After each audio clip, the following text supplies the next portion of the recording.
Good afternoon, everyone. It's my pleasure to welcome this fabulous panel, which will be talking to us about managing resources for sustainable socioeconomic development. So, since the morning, we've heard about the fact that water is a scarce resource. It needs to be managed really well. And the big challenge really is how do we manage it well? Because according to a lot of people, the scarcity at the heart of the global water crisis is rooted in power, poverty, and inequality, not just in physical availability. And in a dynamic and fast changing background, that is, with constant changes in political, legal, economic, social, and technological aspects around water, it's important to ensure that efforts to improve water resources management and services are really long term and can offer us the best prospects to make the best use of water. So, but with the increasing relevance of the concepts of sustainable development and resilience, the approaches to how water resources and services are managed and governed has seen a significant shift across the past few years. The engineering and technology driven management approaches are one level, but the other level is really how do we govern? How do we actually enter multi stakeholder partnerships? How do we actually work together with communities and with industry for better management of water overall and ensuring that everybody is satisfied and can manage themselves well? So I want to actually ask our esteemed panelists today, what are the challenges that they see and what are their insights from personal experience in managing these multi-stakeholder partnerships? And for that, I'd like to call upon Mr. Vishal Bhardwaj to begin with, to take his feedback on how multi-stakeholder partnerships are really the way to go and what his personal experiences have been so far. Thank you so much, Namrata, and good afternoon to everyone on the panel and in the audience. Namrata, this is actually a very pertinent question to me, because of the nature of my work. So currently I work at Dalmia Bharat as I was introduced as part of the CSR team. And incidentally, climate action and under that water is at the core of our CSR focus. And we have been working largely with the communities around our cement and sugar mills on working on the management of water resources. Before I get into the challenges, I think I must mention that our businesses, in terms of our cement business, we are 6 times water positive company. And also as far as our sugar business is concerned, for within the fence operations, we are 2.5 times water positive company, which is a sort of a rare for a sugar industry. Through our work, which is largely based on the watershed management approach, wherein we pick up large areas and then work on water management given the drainage patterns. We also work on rejuvenation of the existing old water bodies and also create new structures to harvest as much as rainwater as we can. Thus far, like I mentioned of our water positivity index, but in terms of the numbers, it's about 18 million kiloliters of water harvesting and conservation capacity that we have already added in our areas of operation. You emphasized on us speaking from our personal experience, Namrata. So I have had about 2.5 decades of work experience on water and water-related water management issues. I was fresh out of university when I started to work with Ministry of Rural Development. And I was part of a team in Gurgaon, which was implementing the integrated watershed development project, which was, a new launch of the government of India. And that's where I was exposed to 2 things. One, the demand side of water. And second thing was the largest stakeholders of water management in this multidisciplinary partnerships that you mentioned, which was the communities or the farmers, because I'm saying the largest stakeholders because 70% of water actually in terms of the share goes to them. And participatory management was, as you know, was at the core of the integrated watershed development projects. So that's where my exposure to this started. And that's where I started to see the challenge in ensuring that partnership, I'm reminded of something, that I read at a doctor's clinic, which I think is very relevant here. So there was something written, behind the doctor that I was meeting for some treatment. So the statement said that, the best time to visit a doctor is when you're not sick. If I take that analogy and then look at the water management, I think it's so relevant for our water management also. One needs to start managing the water resources before you get into the crisis. Unfortunately, we don't seem to do that often. And again, speaking from my own experience, let me take two examples to justify what I'm saying or illustrate what I'm saying. I worked with another large cement manufacturer, and I was based out of North, and I was involved in their operations in Punjab. Most of the demands that would come to our CSR office would be that we have a pond in our village. Can you fill that up so that we have more space or more area in our villages? This was one of the largest demands. I won't call it a need, largest demands of people around us.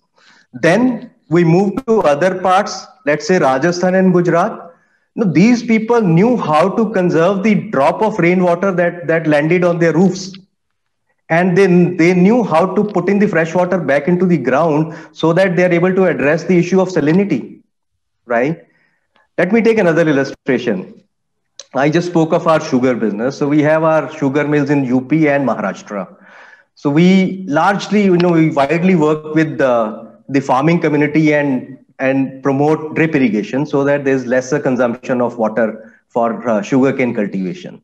So we have done thousands of acres of drip irrigation in both the states. So what essentially we do is that, of course, there is government subsidy available for drip irrigation, but generally for small marginal farmers, we kind of top that up with some of our funds also, so that they are encouraged to do more of it, and then of course provide them the technical assistance. UP, where there's water available in our areas at 60 to 70 feet, it's just one cycle that the farmers use this drip for. Then they will remove it, and then they will never lay it back. You go to Maharashtra, even without subsidy or part subsidy, the farmers are willing to come forward and then do it. So, my conclusion that I've drawn from my experience is that, the ease of engaging with the community sometimes is directly proportional to the crisis that they have faced, right? So that's my experience on water. Of course, I'll speak about our partnerships also and how we have managed these multiple stakeholders later. And I hand it over back to you, Namrata, for now. Oh, that's so interesting, Vishal, because, so we actually realize the value of something when we don't have it, right? So in the earlier panel in the morning, the one very important thing came out was that India is so vast that the water challenges in many different parts of the country are dramatically different, and practices and behaviors are also very different, which is exactly what you also said rightly. But Dalmia is an interesting group because, at one level, you work in infrastructure, and at the second, there is agriculture. So, in both places, there are interesting water challenges. And I want to actually ask Prabodh what you think about the challenges around infrastructure, because, steel is the sector that you're in, which is, considered as a sector which is very difficult to manage carbon emissions and water and resources. It is a highly resource intensive sector. How do you manage, resources in this? Thank you very much, Namrata, for the question, and good afternoon to all of you. All the viewers. See, my belief is that, water is a shared resource, and hence there should be a shared responsibility to manage water. And all stakeholders should take necessary interventions to balance the water budget, what we have available, towards a better water management. Since your question is specific towards the sector where we are operating in steel and cement, and my experience as a chief sustainability officer is to manage those resources well within the operations. See, what we have done at JSW in all our operations, that availability of water is always a crucial raw material for our operational efficiency and operations. And that becomes a hot or material topic for us. So we have identified risk associated with water scarcity in all our operations. And to start with, from the strategy level, we have developed both water resource management policy, and that's to prevent water scarcity, and also wastewater management policy to demonstrate responsible wastewater management. So we have to manage both the sides, the input as a raw material and what we are discharging, that also how we can use as a raw material. We have done a couple of, let me give a couple of examples, how we are managing and how we have become a leader in water efficiency. What we have explored is opportunity to use the cascade use of water.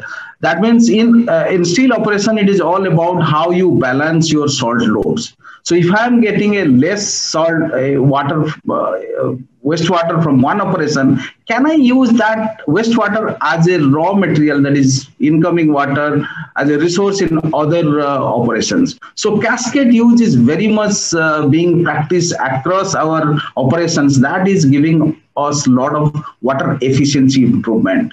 We have implemented zero liquid discharge across all our operations.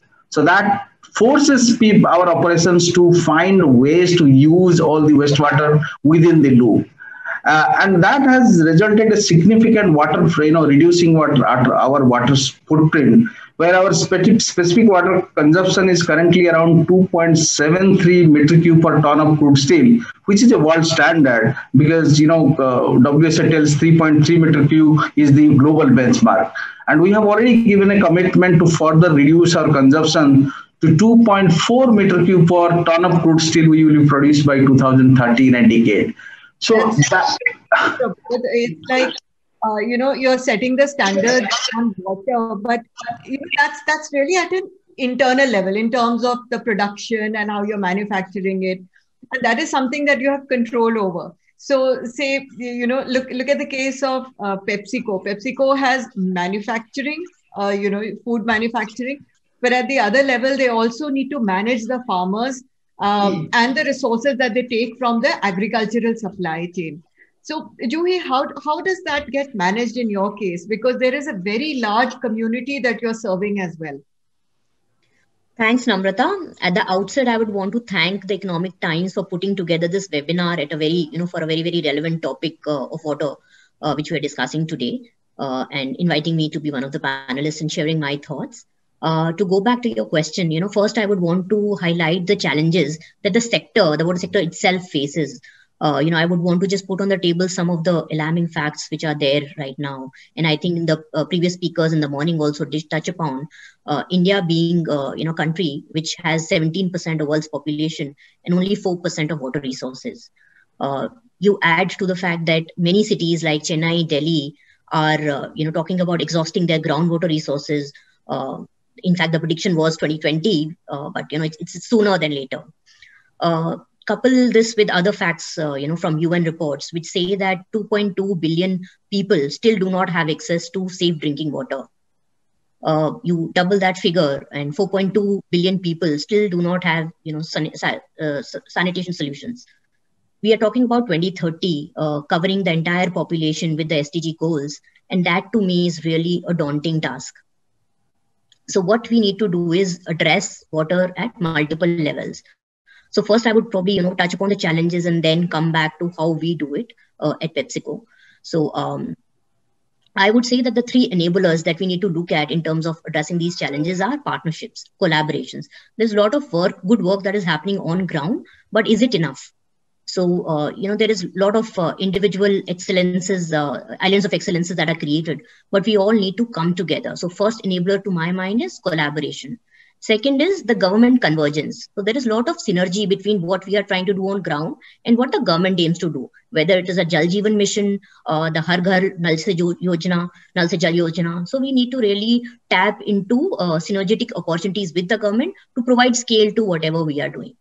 Then the third part, which Vishal also touched upon, is the community. And I think very, very important and key role that the community plays in the entire water stewardship program. So we are investing into, for example, creating infrastructure on piped water supply systems or rainwater harvesting structures. But I think equal, if not more, amount of investments need to go into really training these communities to take forward these interventions so that they are a key part of operations and maintenance of this infrastructure. That, to my mind, goes a long way in the sustainability of the program. Now, I would cite some examples on ground of what PepsiCo is doing. We are partnering with an NGO called WaterAid, to provide safe water access to 3 locations in South India, which are facing very, very water stress situations. What we have is a beautiful concept called model schools, where we are working with children to create next generation of more responsible and environmental conscious citizens. We are promoting activities like rooftop rainwater harvesting, runoff from wash stations, going to cultivate nurseries, solid waste management. What we have seen is it's not only creating an empowered future generations, but also revival of some of the water bodies that have become defunct over the years. There was a well in Kerala, there was a well that we saw, 100-year-old well, which has been defunct for many, many years. It was really amazing to hear the experiences of a school management committee member who was a student in that school who never saw water in that well. But now his children are studying in that school and they are now getting water in the well because of this rooftop rainwater harvesting operation. So I would again go back to say that community does play a very key role. And we are really focused on ensuring that the community cohort, is really, is really kind of critical to whatever we do on ground. It's at the helm of everything. Talking about the farming initiatives, so PepsiCo has a very good plan on ground in terms of agro water conservation. So direct seeding of rice takes up almost a lot of water. So PepsiCo is promoting good practices on water conservation through DSR, which is has direct bearing on reducing by 30% of the water on ground. Apart from that, in our own supply chain also, we are financially incentivizing the farmers who are using micro irrigation practices like sprinkler and drip. Farmers who are growing potatoes, for our Lay's chips, we are giving them financial incentives and also promoting them on best case, best practices on ground. So those are some of the initiatives, that PepsiCo is doing. Over the subsequent discussion, I will also talk about, what we do in terms of recharge, what we do in terms of community programs, and also about safe access to drinking water programs. Thank you, Namrata. Fabulous, Juhi. Thanks so much for that. I'd like to take this opportunity to speak to Alka a little bit. And she has a very rich experience in terms of working with communities and working in the area of water. Alka, have you found that, when you actually work with communities at the ground level, there are differences in behavior and perceptions in the rural areas versus the urban areas, in the water scarce areas versus the water rich areas? What is your experience, and how is it that we can actually come together as a nation to solve this, the problems related to water, and then we start realizing that it is a scarce commodity. It is not something that's available to everybody, will not stay available all the time. Right. Thank you so much, Namrata. Thanks so much for inviting me to this panel.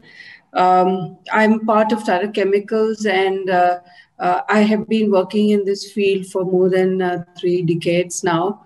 Started off with Mr. Vishal Bhardwaj mentioned, the Integrated Watershed Development Program with the Government of India. And the fountainhead of Tata Chemicals is a place called Mithapur, which is in the westernmost tip of the country, and it's an extremely drought-prone area.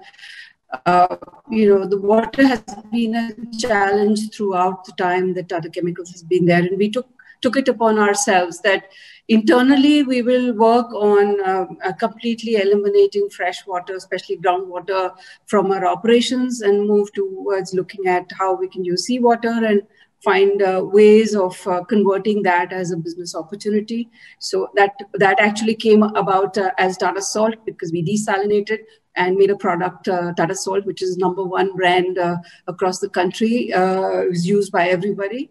And we work with the communities because we understand that water has been a shared resource. We started off with the Integrated Watershed Development Program in the early 90s, 1995. And I must say it's been, if I look back to those times, it's been very, very challenging times for working with the communities. It's not the time where everybody could just walk in and say, you have to work in the participatory mode, and you have to give 10% of the cost inside, and work. You have to manage and work through your process completely. So, so just setting up community-based institutions, looking at, how do you manage it together? How do you facilitate? The most important learning of working with the communities is the fact that, we are not the doers, we are the facilitators. The money is available, the skill is available. We can get expertise to help them out, but at the end of the day, they are the ones who control their resource and they manage it themselves. So the most important aspect of this multi-stakeholder approach, there is government, there is a corporate, there are NGOs, there are the communities and the vested interests and the politics around, is how do you balance everybody's interest and take it forward in a very smooth manner. And of course, the challenges are, once the water is available, how do you manage conflicts? What happens to it? And once the water is available, what's the next step? How do you continue to become much more progressive, more efficient in use of water? Whatever you do inside the plant is something that we looked at doing outside the plant. If we look at farming, we worked on how do you reduce water in farming and different technologies. In all of them, the methodology has been, can we work on creating entrepreneurs who provide the services? It's not that we will be providing the services, but can we make systems and processes that then provide the services to the communities? In Tata Chemicals, we worked on two elements of water. One was water for life, which is what I'm talking about, the watershed, the use in agriculture. Water for livelihood, which is used in agriculture. And then we worked on water for life, which is the whole aspect of drinking water and how do we provide clean drinking water at a minimal cost to across the country.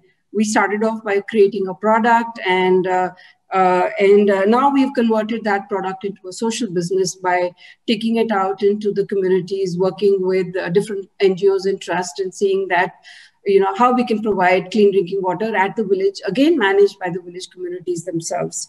We have a partner called Tech Jal. I just thought I'll mention that, and it's been wonderful because it's gravity based, and it has created a lot of buzz in the communities which are using it, with no technical issues at all for the last year and a half since we've been there. So overall, it's about giving the input to the fact that you're talking about clean drinking water is one of the most important things at the moment. Yes. And the reason for that is that, we're in the middle of a pandemic. So health, sanitation, the entire process really depends on the availability of water. And at this point, I just wanted to invite Prasanna to weigh in, because he's from the healthcare community. And, as to what he thinks about the discussion so far and what are his thoughts on it. Good afternoon, everyone. I represent pharmaceutical industry. So as you rightly mentioned, in the present scenario, how we can conserve water so that this natural resource can be preserved and it can be used for various generations to come, right? So pharmaceutical operations, I would like to be specific about the pharmaceutical operations, how water is important there and how we can conserve the water and so that the society can be benefited. See, if you see the pharmaceutical operations, it requires highest quality of the water so that the water actually goes into the product. So the quality has to be highest. But to get that high quality water, basically a lot of pre-treatment steps are there, like filtrations, RO plants, multi-effect distillation systems, softener plants and all. But every pre-treatment step contributes some amount of wastewater, right? So unless we focus on how we can minimize those wastewater, a couple of years back, about say 5-6 years back, if you see 100 liters of fresh water taken, the good quality of water that can be used for manufacturing generation is only 40 liters of water. Okay, with the technological improvements in filtration systems, multiple RO systems and all, now this ratio has been brought up to almost like 80% like that. But whatever wastewater that is getting generated, the remaining 20% also, many pharmaceutical industries are nowadays, in fact, we also have many zero liquid discharge plants, right? If you see the pharmaceutical operations, basically they can be classified into two types. One is bulk drug, that is also called as the active pharmaceutical ingredient. And the second operation is formulation formulations where tablets, capsules, injectables are produced. The bulk drug operation uses excipients, raw materials, various chemicals, various solvents, and the wastewater that is generated is also too complex, basically, right? It's not easy to treat that. So their advanced technologies over the last 1 decade or so, many pharmaceutical companies have come out with this dual liquid discharge plants, so that whatever wastewater is generated, entire wastewater is recycled and again reused for their utility applications. In some cases, in fact, in our organization itself, we have some excess water, which that water has been supplied to some other industry also, so that their water demand can also be reduced, right? But the challenge here is basically big, large multinational companies or pharmaceutical companies, they can afford to go for this high zero liquid discharge plants. What about MSME sectors, small industries, small pharmaceutical sectors? So there actually here the participatory approach, like the common effluent treatment plants, the local governments, so they all come into picture. They generate, they develop the common effluent treatment plant with these recycling options. But again, this is in the nascent stage. There are few plants where which are catering to this MSME sector also in the form of common effluent treatment plant and recycling that water again. But the demand is so high. So here actually government is focusing on developing many such zero liquid discharge plants to cater this MSME sector to support the CATPs. Another Thank you, Prasanna, so much. So, the focus on healthcare is only going to increase. So even if we are talking about the zero liquid discharge plants at the present moment, the demand for water as an input is still likely to further increase, because, we are ramping up manufacturing in many different areas, and India is really, exporting a lot of pharmaceutical products from our country. Yes. So, Vishal, we've heard from everybody about, what they think about their own challenges around, water and the related other issues. But from your experience, what do you think are the better models of decision-making around communities? So at one level, we're talking about reducing, reusing, recycling water, overall reduction of the water footprint, but the community themselves, getting them to work on this is a challenge. And Juhi also mentioned the fact that, they're working with children at one level. Alka talked about the fact that, they're working with communities. And, but there are, is there a commonality across industries and across sectors? And can there be a framework of better decision-making across all of this? Vishal? Yeah, Namrata. So Namrata, my experience is that, when it comes about communities, I think everyone would agree that, I think Alka or someone said that we are the facilitators, and Juhi said that, they have to be a partner. I think if we are able to make them lead the initiative, I think that's where we kind of find a solution to the challenge. They have to lead this initiative. They have to understand that, they are the largest stakeholders or the largest shareholders of this resource, and they will have to, take the lead or take the leadership role. Of course, there'll have to be a lot of effort that will have to go into this, because it can't be switched off and on like a button. But I think there has to be, like, true facilitators. The industry will have to build the capacity of communities around them if the water resources are to be managed well. Like Juhi said, convergence and collaborations, I think that's very critical, because one needs to bring in the stakeholders on the both sides, the demand side as well as the supply side. I think both sides, the stakeholders on the both sides also need to sit together and then work out a plan.